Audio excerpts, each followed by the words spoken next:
দেখা যায় হযরতে উসমান রাদিয়াল্লাহু তাআলা আনহু নবীর কদম মোবারকে নবীজির চোখের পানি দেখা হযরতে উসমান ডাক দিয়ে বললেন, নবী গো, ওগো মদিনার কামলিওয়ালা নবী, ইহুদির বাচ্চা নিশ্চয়ই আপনার অন্তরে আঘাত দিয়েছে। ইয়া রাসূলুল্লাহ, বলুন ইহুদি আপনারে কি বলছে? আমার রাসূল তখন হযরত উসমানকে বললেন, উসমান টেনশন করে না, চিন্তা করে না, ইহুদি আমাকে কোনো গালমন্দ করে নাই। আমি জান্নাতের একটা নহরের বিনিময়ে ওই পানির জন্নাটা তার কাছে আবদার করেছিলাম, কিন্তু সে আমাকে দিতে অস্বীকৃতি জানিয়েছে। এখন তো আমার উম্মতের পানির কষ্ট হবে। সুবহানাল্লাহ কন্যা। নবী উম্মতের জন্য চিন্তা করতেছেন। হযরতে উসমান রাদিয়াল্লাহু তাআলা আনহু টপ টপ করে চোখের পানি সাইরা কেঁদে দিয়ে বললেন, নবী গো, আমি যদি ইহুদির কাছ থেকে ওই পানির কোপটা ক্রয় করে নিয়ে আসি, এর বিনিময়ে আমাকে কি জান্নাতের জন্নাটা প্রদান করবেন? আমার নবী মুস্কি মুস্কি হাইসা বললেন, উসমান, যদি এরকম হয় অবশ্যই তোমাকে জান্নাতের নহর প্রদান করা হবে। হযরতে উসমান রাদিয়াল্লাহু তাআলা আনহু তখন ডাক দিয়ে কই, ইয়া রাসূলুল্লাহ, নবী গো, আমার সব সম্পদ যদি বিক্রিও কইরা এই পানির জন্না যদি কিনতে হয়, আমি যেই কোনো বিনিময়ে, যেই কোনো কিছুর বিনিময়ে, প্রয়োজন হলে আমার সব সম্পদ যদি বিক্রি করতে হয়, আমি সব বিসর্জন দিয়ে হলেও এই পানির কোপ ক্রয় করে আমি আপনার কদমে আইনা হাজির করব। গভীর মনোযোগ। হযরত উসমান হাইটা হাইটা ইহুদির বাড়ির মধ্যে চলে গেলেন। তারে গিয়া ডাক দিলেন, ইহুদি ভাই, একটু বের হয়ে আসো। ইহুদি হুজরা থেকে বের হলো, ইহুদি তার ঘর থেকে বের হলো। হযরত উসমানকে দেখে ইহুদি স্ট্রেঞ্জ হয়ে গেল, অবাক হয়ে গেল। হাই হাই, মদিনার শিল্পপতি আমার বাড়িতে। কারণ হযরত উসমানকে তো সবাই চিনে, উনি বড় ব্যবসায়ী, বিজনেসম্যান এবং মদিনার সবচেয়ে বড় ধনী ব্যক্তি। ইহুদি দেখে অবাক হয়ে গেল যে, উসমান, আপনি আমার বাড়িতে? হযরত উসমান বললেন যে, আমি একটা প্রস্তাব নিয়ে আসছি। তখন ইহুদি বলতেছে, কি প্রস্তাব? হযরত উসমান বললেন যে, আমি তোমার পানির কূপটা ক্রয় করতে আসছি, বলো কত টাকার বিনিময়ে তুমি এটা দিবা। তখন ইহুদি ডাক দিয়া কয়, উসমান, একটু আগে তোমার নেতা আসছিলেন, উনি আমাকে জান্নাতের নহরের বিনিময়ে বলছিলেন এটা দেওয়ার জন্য, আমি ওনাকে এটা দেই নাই, তো তোমার নেতারই দিছি না, তোমারে দেই কেমনে? চিন্তা করেন, হযরত উসমান মদিনার শিল্পপতি, উনারও অপমান করলো। দুজাহানের বাদশা নবীজিরও সে ইনসাল্ট করেছে। ঠিক না ঠিক? ভাইয়ার আমার, হযরত উসমান যদি ইচ্ছে করতেন তাহলে এই ইহুদিরে দুলিশাত করতে পারতেন কিনা? হযরত উসমান 1500 দিনারের বিনিময়ে একদিনের জন্য পানির কূপটা ভাড়া কইরা পানির কূপের কাছে যাইয়া হযরত উসমান মদিনার মুসলমানদেরকে ডাকতেছেন, ও মদিনাবাসী মুসলমান ভাইরা, তোমরা কে কোথায় আসো রে? সবাই আসো, সবাই আসো, আজকের এই দিনে এই পানির কূপটা তোমাদের জন্য উন্মুক্ত। কারো কোনো টাকা দিতে হবে না, বিনা টাকায় তোমরা আজকে এখান থেকে পানি নেওয়া শুরু করো। আচ্ছা, মাগনা পাইলে কেউ সারে? হ্যাঁ, দেখবেন রাজধানীতে দেখবেন ওয়াসার পানি যখন দেয় নির্দিষ্ট একটা টাইমে দেয় না, 2 বার দেয়, সকাল বিকাল। তখন দেখবেন বস্তিবাসীরা, তারা তো আর টাকা দিয়ে পানির বিল দিতে পারে না, এই জন্য বস্তিবাসীরা দেখবেন লাইন ধইরা দাঁড়াইয়া তাদের কলসি মলসি যা আছে, বোতল টুতল যা আছে, ডেকছি সব তারা বুড়াইয়া পানি আইনা রিজার্ভ করে। ঠিক না? কারণ এটা কোনো টাকা পে করতে হয় না। তো হযরত উসমান একদিনের জন্য পানির কূপটা ভাড়া করে এটা মদিনার সমস্ত মুসলমানদের জন্য ওপেন করে দিলেন যে আজকে কারো কোনো টাকা দিতে হবে না, তোমরা পানি নেওয়া শুরু করো।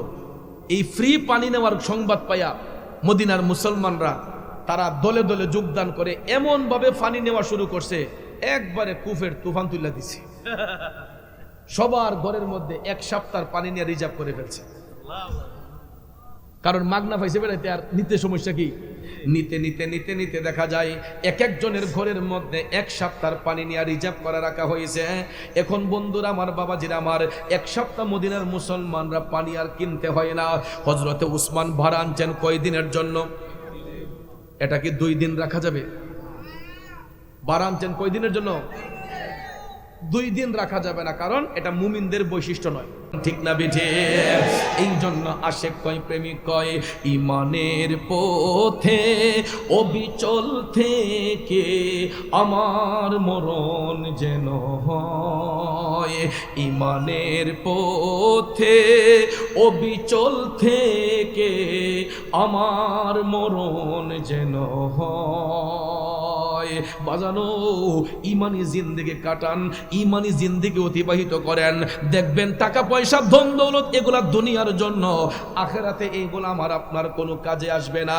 খোদাই না করুক আমি মুরাদ চৌধুরী এখন যদি এখানে মারা যায়, আমাকে যে কত যত্ন কইরা এত সুন্দর একটা চেয়ারের মধ্যে আপনারা বসাইছেন, খোদাই না করুক স্টেজের মধ্যে বসা অবস্থায় আমার মরণ হতে পারে কি পারে না?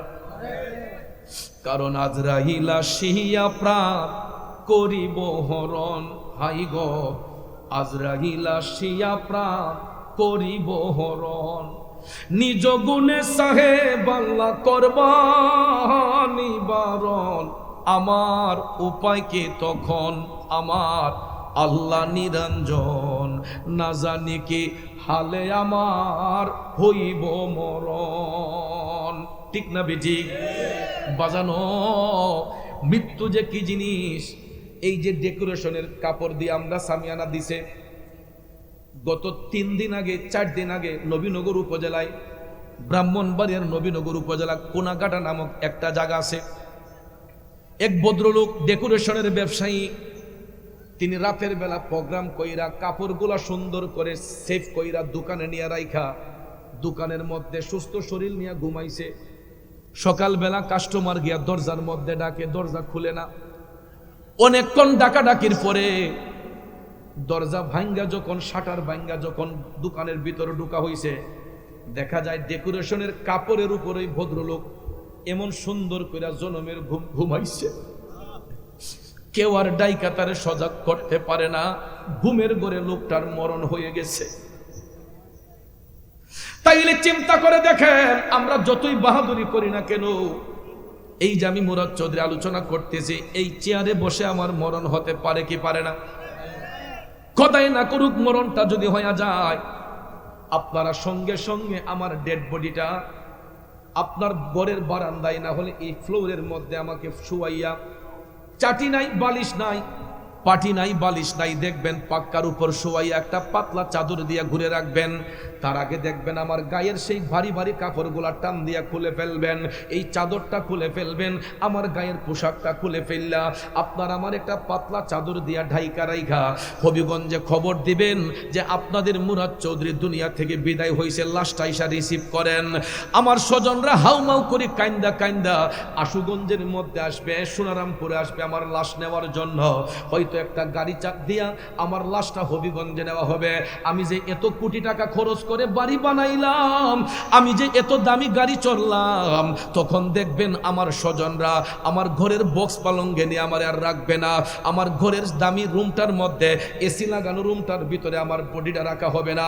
আমার ঘরের, আমার নিজের তৈরি করা ঘর, অথচ আমার ডেড বডিটা আমার ঘরের বারান্দার মধ্যে দেখবেন শোয়াইয়া। স্বজনরা পাগল হইয়া যাবে লাশটাকে দাফন করার জন্য।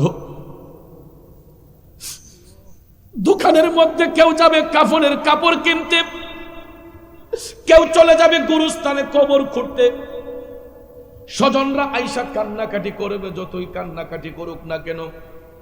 বড়ই পাতার গরম জল দিয়ে আমারে গোসল দিয়া এই সাদা মার্কিন কাপড় দিয়ে আমারে পেঁচাইয়া গোরস্থানের মধ্যে নিয়ে যখন শোয়া দিব বিসমিল্লাহি ওয়া আলা মিল্লাতি রাসূলিল্লাহ বলে, এরপরে দেখবেন বাঁশের চড়ার দিয়া কবরের গ্যাপটা পূরণ করা হয়। ঘুর অন্ধকার করার জন্য ওই কবরের উপর আবার বাঁশের উপর চাটি দেওয়া হয়, এরপরে দুই পাশের মাটি টাইন্না টাইন্না আনা হয়। কই আমি যে ব্যাংকের মধ্যে লক্ষ লক্ষ টাকা রাখলাম, আমি যে এত দামি দামি ব্যবসা বাণিজ্য করলাম, আমি যে এত কোটি টাকার মালিক ছিলাম, আমার সন্তানগুলা তো একটা টাকা আমার কবরের ভিতর দিয়ে আসে নাই, আমার সম্পদগুলা তো আমার কবরে দিয়ে আসে নাই। বরঞ্চ আমাকে দাফন করে ঘরে আসার পরে দেখা যাবে আমার ছোট ছেলে বলবে ব্যাংকের টাকাগুলো আব্বা কইছে আমি নিতাম, আমার মেজো ছেলে বলবে যে শহরের ভিটটা আব্বা বলছে আমি নিতাম, বড় ছেলে বলবে পশ্চিমের চকের জমিনগুলো আব্বা কইছে আমি নিতাম।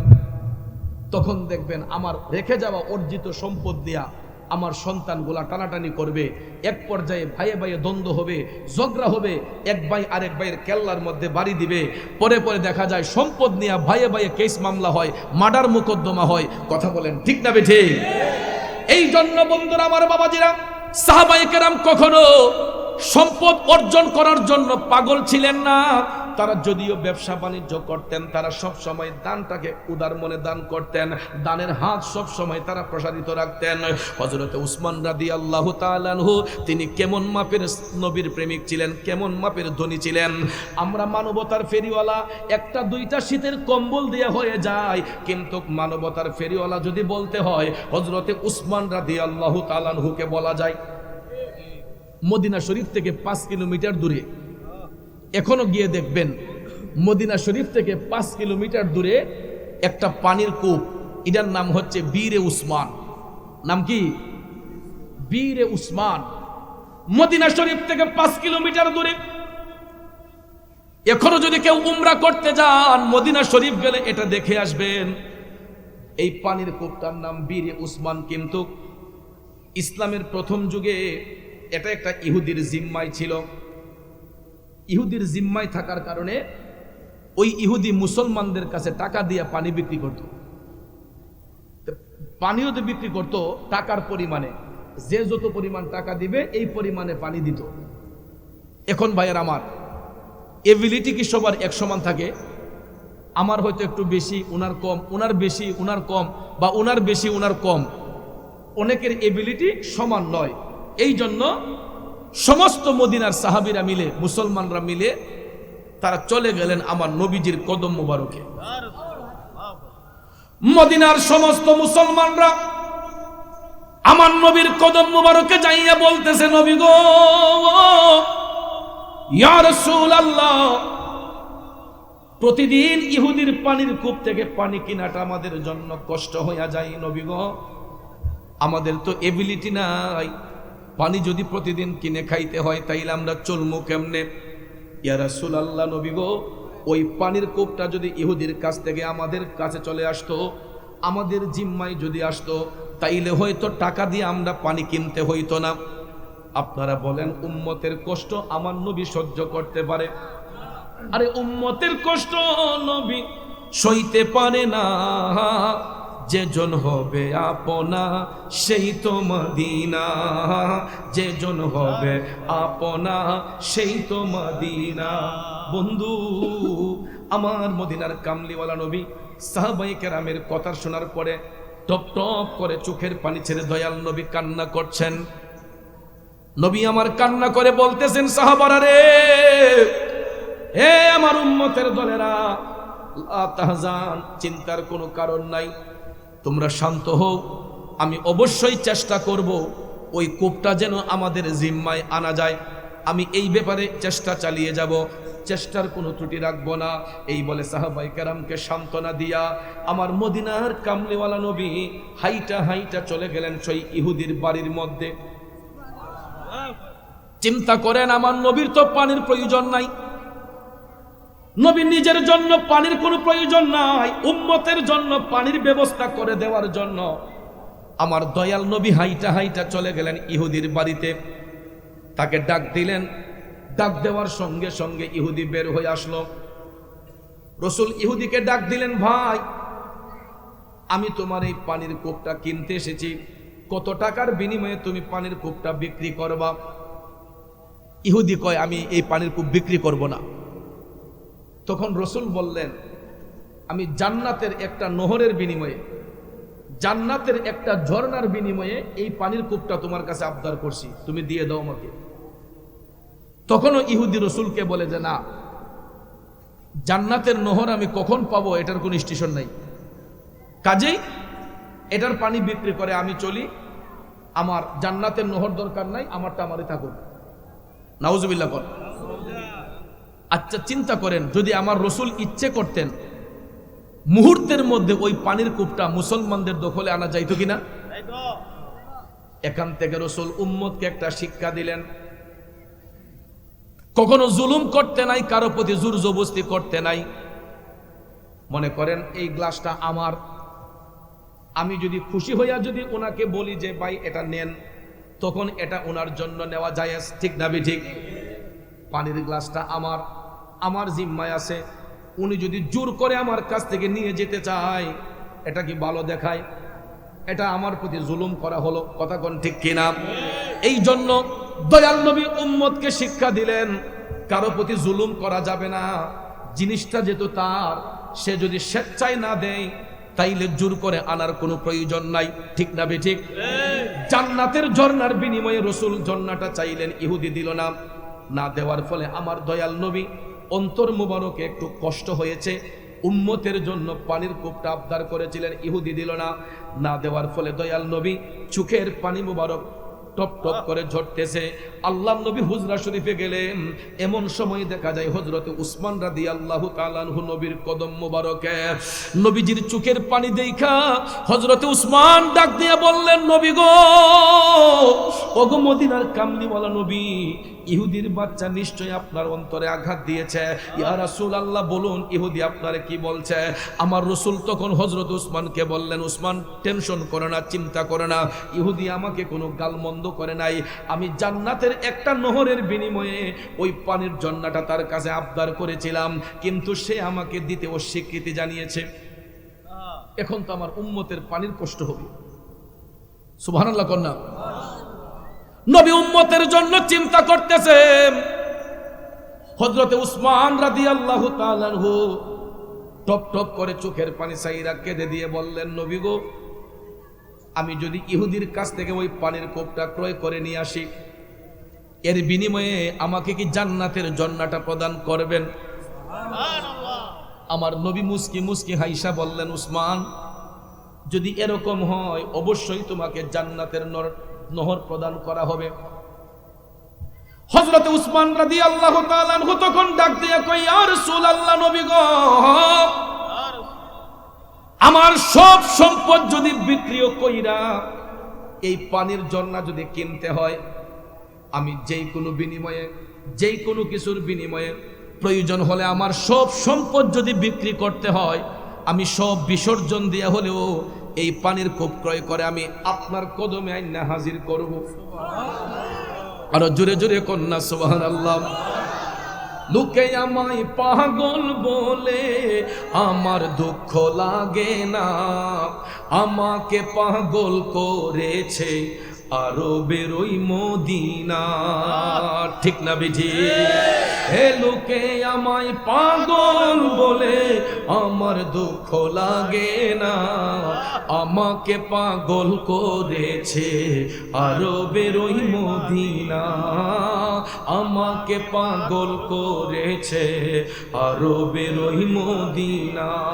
একটা জবানও বন্ধ রাখবেন না, চিৎকার বেড়ে বলুন আল্লাহু আকবার।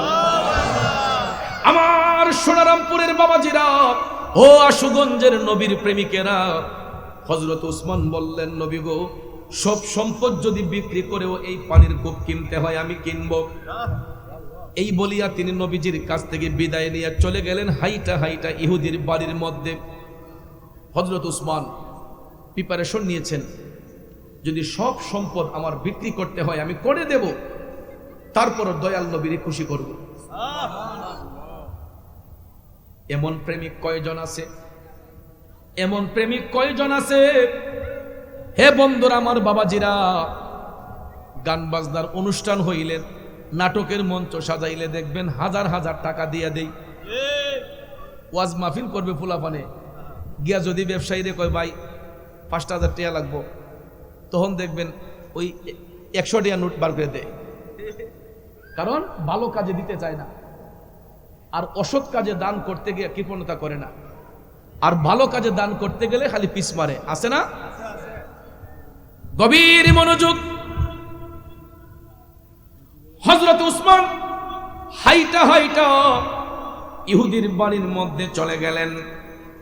তারে গিয়া ডাক দিলেন, ইহুদি ভাই একটু বের হয়ে আসো। ইহুদি হুজরা থেকে বের হলো, ইহুদি তার ঘর থেকে বের হলো। হযরত উসমানকে দেখে ইহুদি স্ট্রেঞ্জ হয়ে গেল, অবাক হয়ে গেল। হাই হাই, মদিনার শিল্পপতি আমার বাড়িতে। কারণ হযরত উসমানকে তো সবাই চিনে, উনি বড় ব্যবসায়ী, বিজনেসম্যান এবং মদিনার সবচেয়ে বড় ধনী ব্যক্তি। ইহুদি দেখে অবাক হয়ে গেল যে উসমান আপনি আমার বাড়িতে। হযরত উসমান বললেন যে আমি একটা প্রস্তাব নিয়ে আসছি। তখন ইহুদি বলতেছে, কি প্রস্তাব? হযরত উসমান বললেন যে আমি তোমার পানির কূপটা ক্রয় করতে আসছি, বলো কত টাকার বিনিময়ে তুমি এটা দিবা। তখন ইহুদি ডাক দিয়া কয়, উসমান একটু আগে তোমার নেতা আসছিলেন, উনি আমাকে জান্নাতের নহরের বিনিময়ে বলছিলেন এটা দেওয়ার জন্য, আমি ওনাকে এটা দেই নাই, তো তোমার নেতারই দিছি না, তোমারে দেই কেমনে? চিন্তা করেন, হযরত উসমান মদিনার শিল্পপতি, উনারও অপমান করলো। দুজাহানের বাদশা নবীজি, নবীজিরও সে ইনসাল্ট করেছে। ঠিক না ঠিক? ভাইয়ার আমার, হযরত উসমান যদি ইচ্ছে করতেন তাহলে এই ইহুদিরে দুলিশাত করতে পারতেন কিনা? আমাদের দেশে যদি এরকম ভাবে হইতো, কোন শিল্পপতির সাথে কেউ যদি বাহাদুরি করত, কি করত? তলে দা একটা বান্ডিল দিলইলে যে হের আগে সাইজ কর। ঠিক না বেটি? বাকি দামি দেহাম। আছেন এরকম? আমাদের দেশে যদি এরকম সিচুয়েশন হতো, টাকাওয়ালা লোকের সঙ্গে কেউ যদি এরকম বাহাদুরি করত, দেখবেন আগে তাকে সাইজ করা হইতো। ঠিক না বেঠিক? হযরতে উসমান রাদিয়াল্লাহু তাআলা আনহু ওই ইহুদিকে যখন প্রস্তাব দিলেন, ইহুদি প্রস্তাবে রাজি হয় না, কয় আমি দেব না। হযরত উসমান চিন্তা করলেন, আমি তো দয়াল নবীর ওয়াদা দিয়ে আসছি, যত টাকা লাগুক আমি ওই কূপটা কিনব। চিন্তা করতেছেন কি করা যায়, কি করা যায়। অনেকক্ষণ ভেবে চিন্তা করে হযরত উসমান ইহুদিকে বলতেছেন, ভাই ঠিক আছে, তুমি যদি বিক্রি না করো আমি তো জোর করে তোমার এটা নিতে পারবো না। তাহলে হযরত উসমান প্রস্তাব দিলেন, ভাই বিক্রি করার প্রয়োজন নাই, অন্তত তোমার পানির কূপটা একদিনের জন্য আমার কাছে ভাড়া দাও। তুমি বেচছো না, আমার এইভাবে না ফিরাইয়া অন্তত একদিনের জন্য তোমার পানির কূপটা আমার কাছে ভাড়া দাও। তখন ইহুদি কয়, এমন এক রেট কইয়া দিমু যাতে উসমানের বাড়ার নাম ধরে না। তখন কয়, উসমান আপনি কি এত টাকা দিয়ে নিতে পারবেন? উসমান বলেন, বলো না ভাই কত টাকা। তখন ইহুদি প্রস্তাব দিল, কয় একদিনের জন্য ভাড়া নিলে আমাকে 1500 দিনার দিতে হবে। আল্লাহু আকবার। তখনকার সময়ের 1500 দিনার বর্তমান সময়ের কত কোটি টাকা হতে পারে চিন্তা করে দেখেন। ইহুদি সারাদিনে পানি বিক্রি করত 10 দিনার, 20 দিনার, 30 দিনার, 40 দিনার। এখানে একদিনের জন্য ভাড়া চাইল 1500 দিনার। আমার যুবক ভাইয়েরা, সঙ্গে সঙ্গে হযরত উসমান ইহুদিকে ডাক দিয়ে বললেন, 1500 দিনার দিলে কি তুমি একদিনের জন্য ভাড়া দিবা? কয় আগে টাকা দাও, দিমু।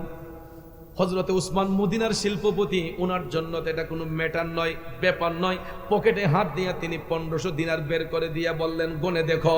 ইহুদি গনে দেখা তো অবাক হয়ে গেছে, স্ট্রেঞ্জ হয়ে গেল, কি ব্যাপার, এতগুলা টাকা দিয়ে হযরত উসমান কূপটা একদিনের জন্য ভাড়া নিতে রাজি হয়ে গেল। কয়টি আর পানি বিক্রি করবো? নাউজুবিল্লাহ। ইহুদি মনে করছে হযরত উসমান মনে হয় মুসলমানদের কাছে পানি বিক্রির জন্য একদিনের ভাড়া নিছেন।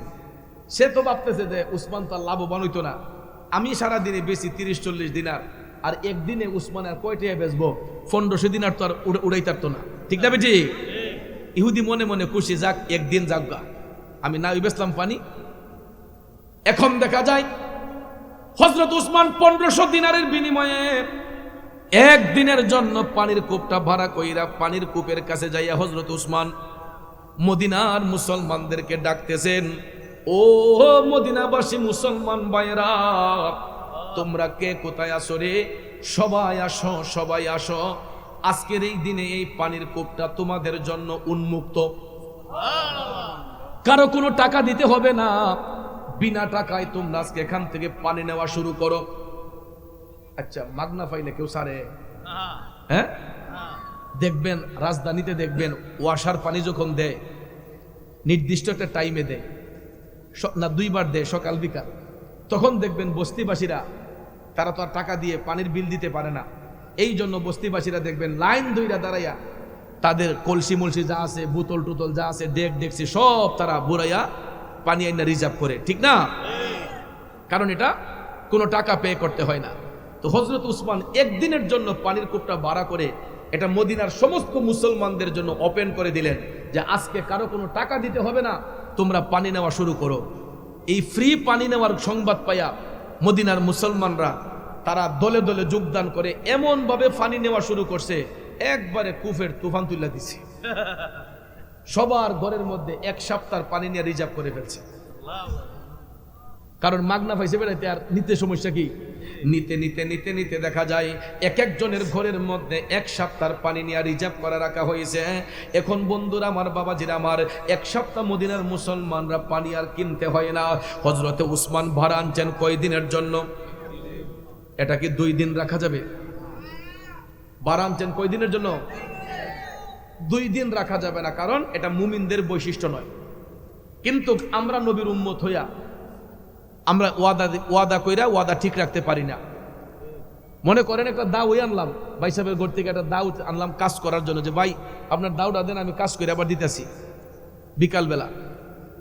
সকালে গিয়ে আনছি, বিকালবেলা দিয়ে দেওয়ার কথা, দেখা যায় বিকালও গেছে, পরের দিন বিকাল গেছে, এরপরের দিন বিকাল গেছে, এরপরের দিন বিকালে যখন ভাই সাহেবের চাইছে, দেখা যায় দাওয়ের আসার পাল্টাই লিছে। কথা কোন ঠিক না বেটি?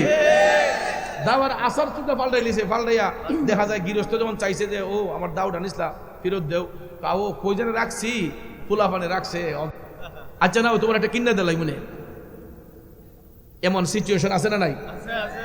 এই জন্য ভাইয়ার আমার, আমরা কোনো কাজে সফল হতে পারি না, কারণ আমাদের জবানের মধ্যে এক রাখতে পারি না, দিল এবং জবানটাকে আমরা এক করতে পারি না, আমরা মানুষের সঙ্গে কমিটমেন্ট দিয়ে রাখতে পারি না।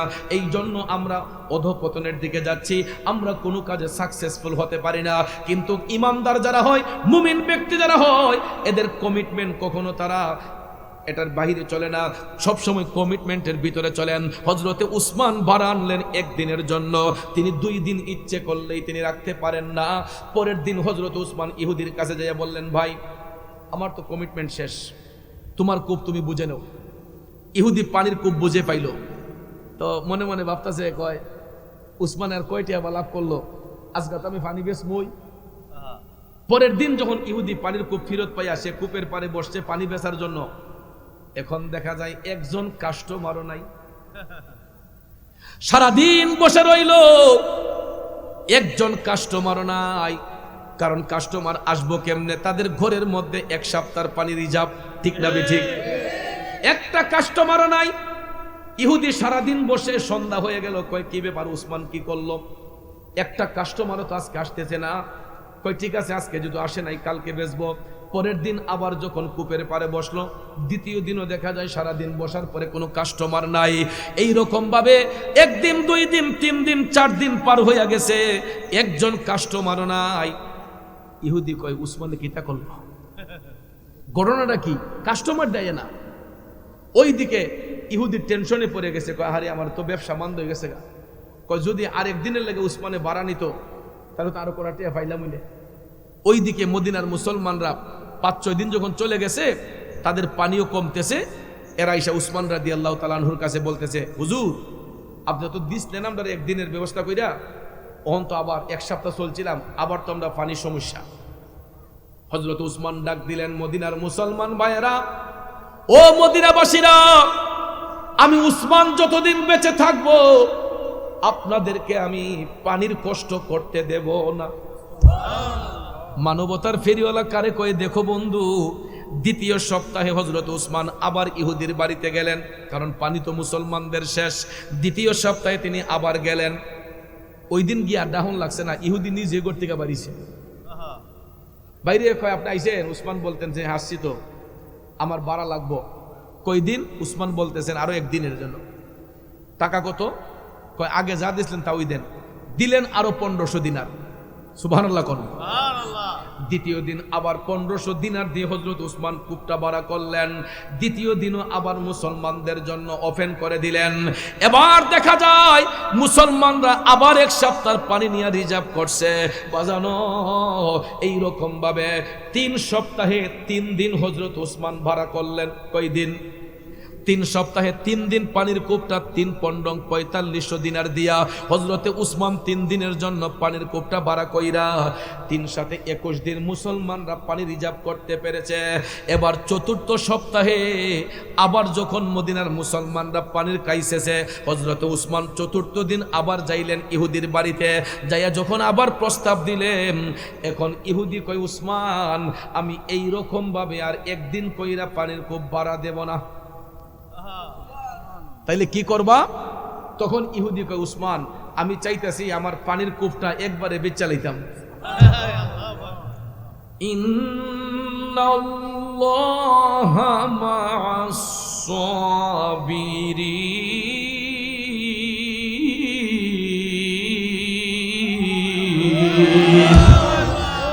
ঘোষণাকার আল্লাহ রাব্বুল আলামিন কই নিশ্চয়ই আমি আল্লাহ সবরকারীর অন্তর্ভুক্ত।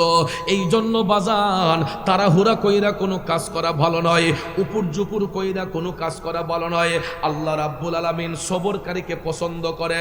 হযরতে উসমান চাইলে মুহূর্তের মধ্যে এটা আনতে পারতেন, কিন্তু তিনি এটা করেন নাই। তিনি ধৈর্যের সাথে বিনয়ের সাথে সপ্তাহে একদিন করে ভাড়া কইরা 3 সপ্তাহে ভাড়া করার পরে চতুর্থ সপ্তাহে দেখা যায় ইহুদি ক্রাইসিসে পড়ে গেছে। উসমান আমি এই রকম ভাবে আর ভাড়া দেব না, আমি একেবারে আমার পানির কূপটা বিক্রি করে দেব।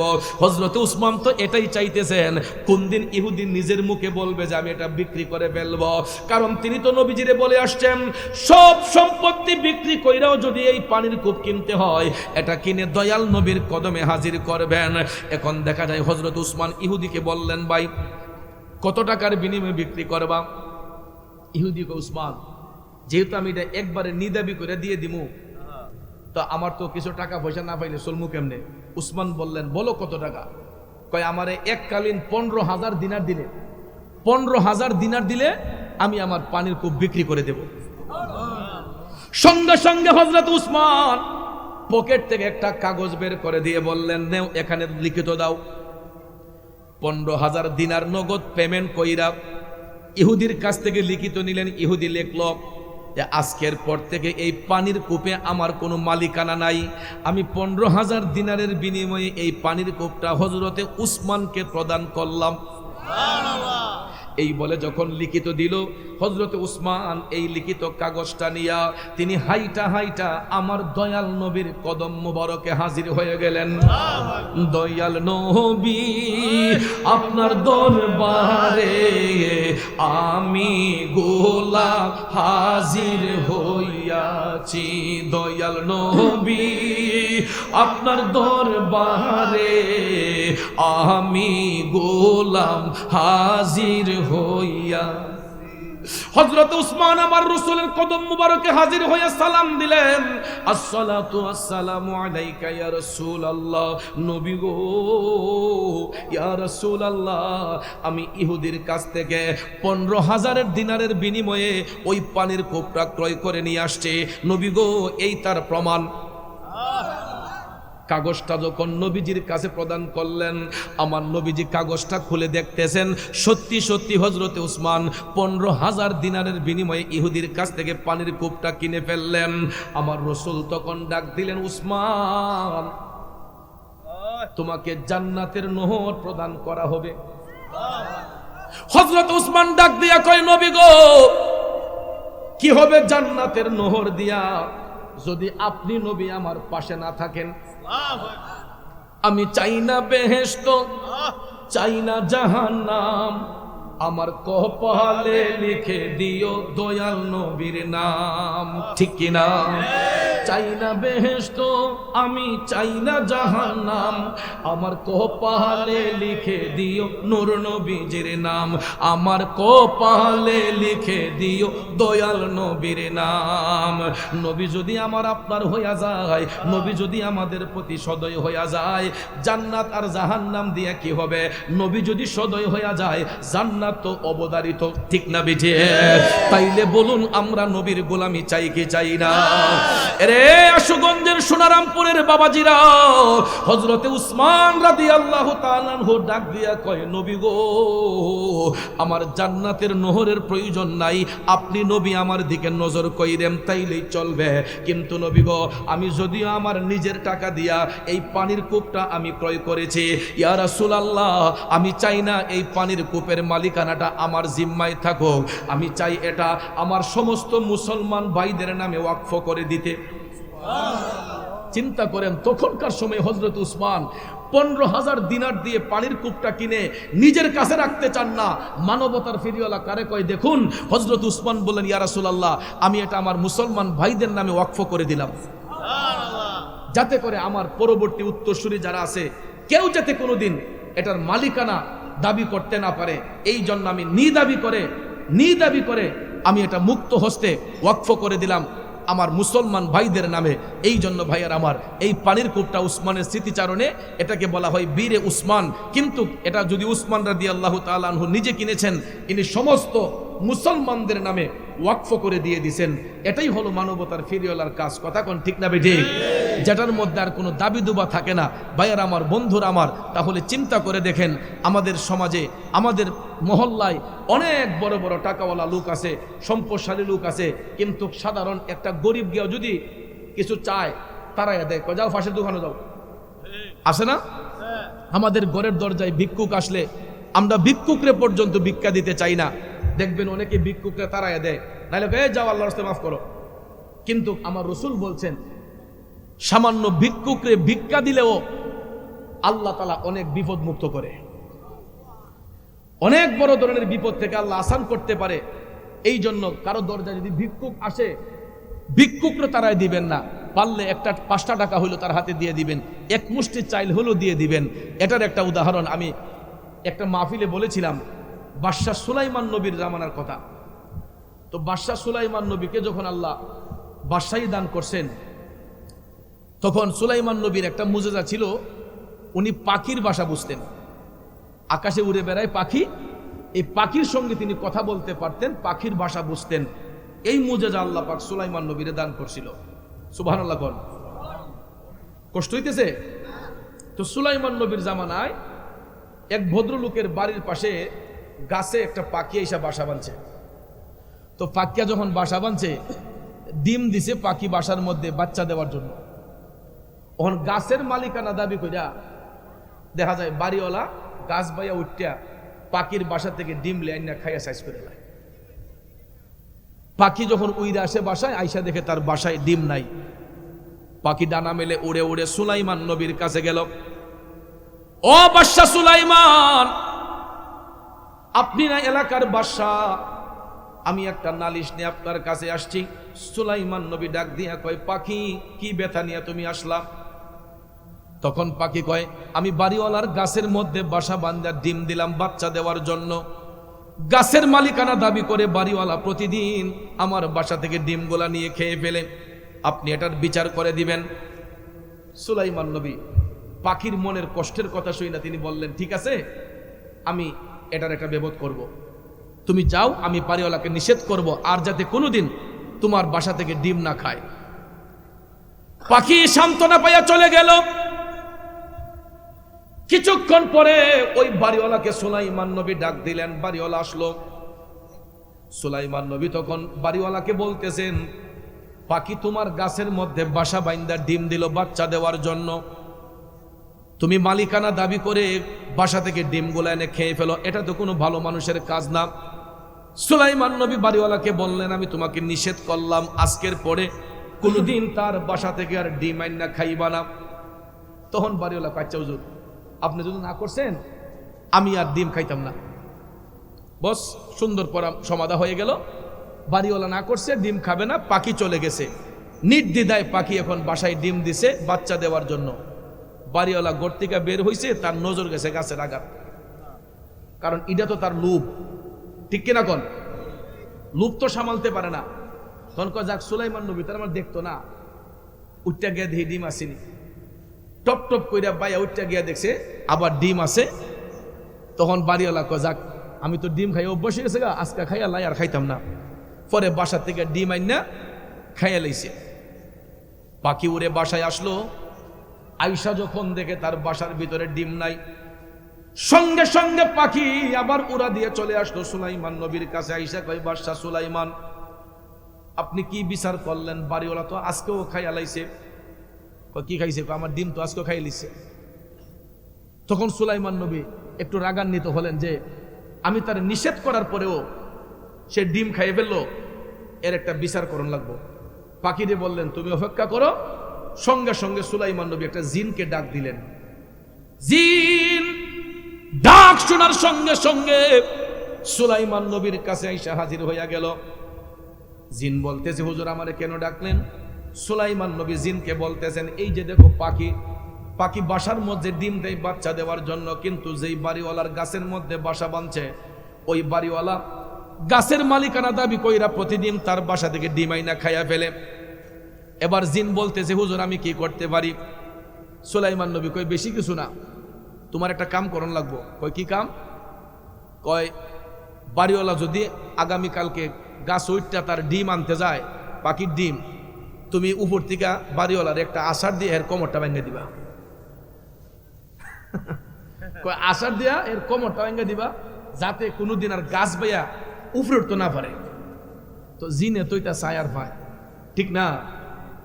কয় হুজুর ঠিক আছে আমি দেখাম। সুলাইমান নবী জিনকে নির্দেশ দিলেন বাড়িওয়ালাকে ধাক্কা দিয়ে গাছ থেকে ফেলে দেওয়ার জন্য।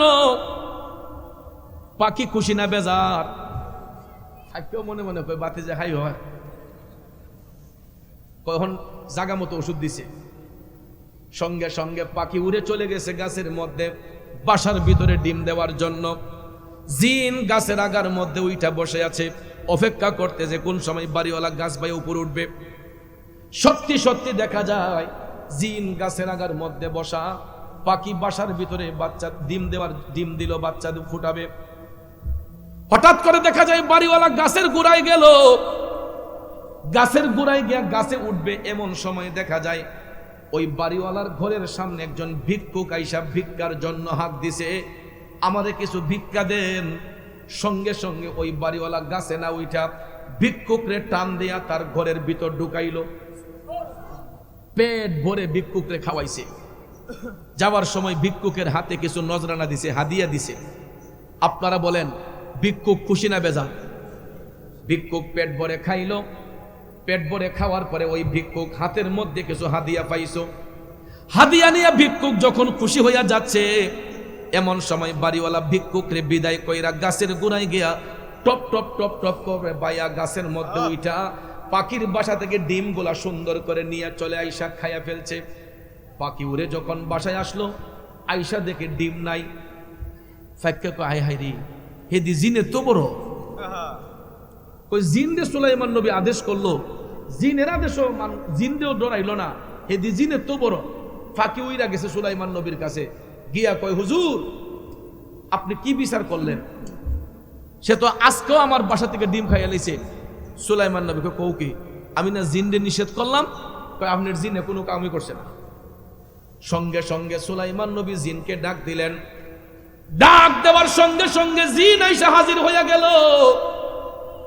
সুলাইমান নবী তখন জিনকে বলতেছেন কিরে আমি তোরে বললাম কি, তুই করলি কি? আমি না বলছিলাম বাড়িওয়ালারে ধাক্কা দিয়ে ফেলে দেওয়ার জন্য।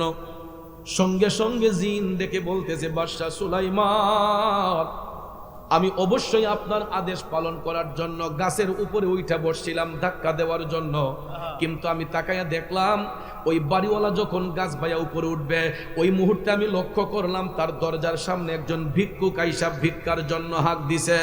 ও বাদশা সুলাইমান, ওই বাড়িওয়ালা ভিক্ষুকরে টান দিয়া ঘরের ভিতরে ঢুকাইয়া তারে পেট ভরে খাওয়াইয়া তার হাতের মধ্যে হাদিয়া দিছে, নজরানা প্রদান করছে। ভিক্ষুক যখন খুশি হইয়া বের হইল তখন ওই বাড়িওয়ালা গাছ ভাইয়া যখন উপরে উঠতেছে আমি তাকে যখন ধাক্কা দেওয়ার প্রিপারেশন নিলাম এমন সময় আমি দেখলাম দুইজন ফেরেশতা। হুজুর, আমি দেখলাম দুইজন ফেরেশতা পূর্ব এবং পশ্চিম প্রান্ত থেকে আইসা, পূর্ব এবং পশ্চিম প্রান্ত থেকে দুইজন ফেরেশতা আইসা আমারে এমন জোরে ধাক্কা দিল আমি জিনকে পৃথিবীর এক প্রান্ত থেকে আরেক প্রান্ত নিয়ে ফালাইছে। সুবহানাল্লাহ কইতেন না? চিন্তা করছেন? ওই বাড়িওয়ালা বলতে, এই জিন বলতেছে হুজুর ভিক্ষুকরে ভিক্ষা দেওয়ার কারণে, পেট বইরা খাওয়ানোর কারণে ওই বাড়িওয়ালা যখন গাছ বাইয়া উফরে উঠতেছে আমি তারা ধাক্কা দিমু, এমন সময় দেখি পূর্ব এবং পশ্চিম প্রান্ত থেকে দুইজন ফেরেশতা আইসা আমি জিনদের ধাক্কা দিয়া পৃথিবীর এক প্রান্ত থেকে আরেক প্রান্ত নিয়ে ফালাইছে। এখন আমি সেখান থেকে আসতে আসতে বাড়িওয়ালা গাছ থেকে ডিম আইনা খাইয়া লাইছে। সুলাইমান নবী তখন বিষয়টা বুঝতে পারলেন। বিষয়টা বুঝতে পেরে তিনি বলতেছেন হুজুর, জিন বলতেছে হুজুর এই বিষয় আমি কি করব? তখন বাদশা সুলাইমান বিষয়টা বুঝতে পেরে জিনকে বললেন, জিন আমি বিষয়টা বুঝতে পেরেছি, ওই লোকটা বাড়িওয়ালা দানকারী, সে আল্লাহর পথে খরচ করেছে, ভিক্ষুকরে ভিক্ষা দেওয়ার কারণে আল্লাহ তার এই মুসিবত থেকে বাঁচাইছে। সুলাইমান নবী তখন জিনকে বললেন তুমি একটা কাজ করবা, আমি তোমাকে যে আদেশ দিয়েছিলাম আমি আমার আদেশটাকে উড্র করে নিলাম, আর কোনোদিন তুমি বাড়িওয়ালার সঙ্গে এরকম বিয়াদবি করবা না, এই বলে জিনকে তিনি নিষেধ করে দিলেন। তখন বন্ধুরা আমার, বাবাজিরা আমার, জিনকে বিদায় করে দিয়া বাদশা সুলাইমান ওই ভদ্রলোককে ডাক দিলেন, বাড়িওয়ালারে ডাক দিলেন। বাড়িওয়ালা আসলো। আসার পরে সুলাইমান নবী বলতেছেন কিও আজকে তো তুমি অনেক বড় বিপদ থেকে বাঁচলা। বাড়িওয়ালা কো হুজুর বিপদ মানে? কারণ বাড়িওয়ালার কাছে এটা খবরই নাই, অতলি ঘটনা যে ঘটতেছে তা তো এটা জানোই না। বাড়িওয়ালা কো হুজুর বিপদ মানে? তখন বাদশা সুলাইমান বলতেছেন যে আমি যে তোমার নিষেধ করছিলাম ডিম না খাইবার লেগা, তুমি কি আমার নিষেধ মানছিলা? কো না হুজুর মানছি না।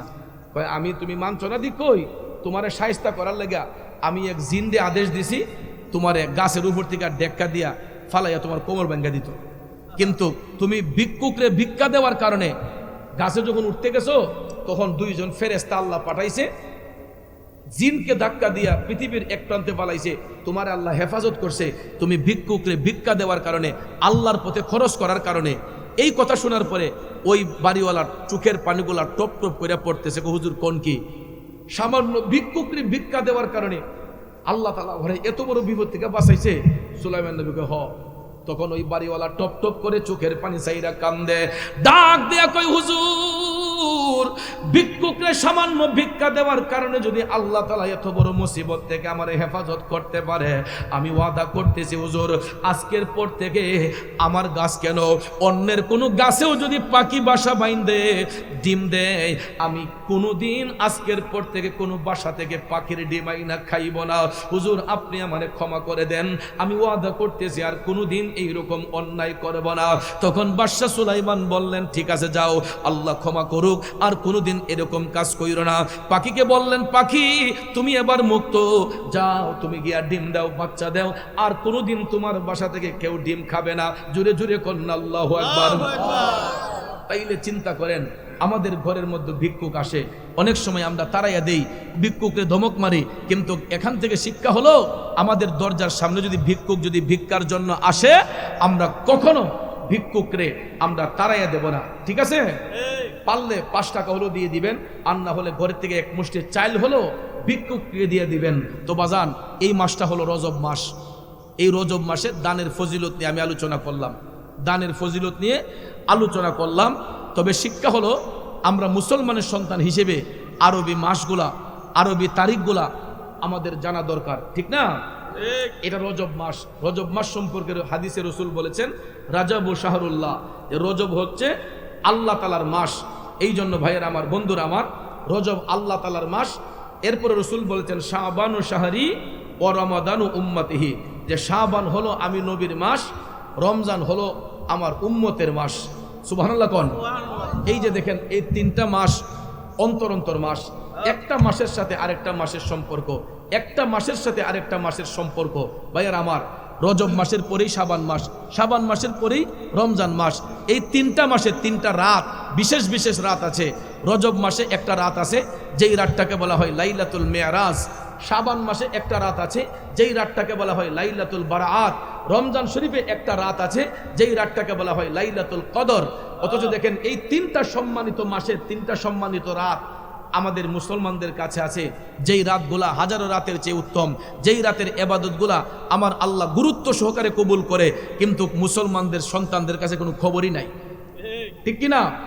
এই জন্য আমি আপনাদেরকে বিনয় করে বলবো, এই মাসগুলাতে আমরা বেশি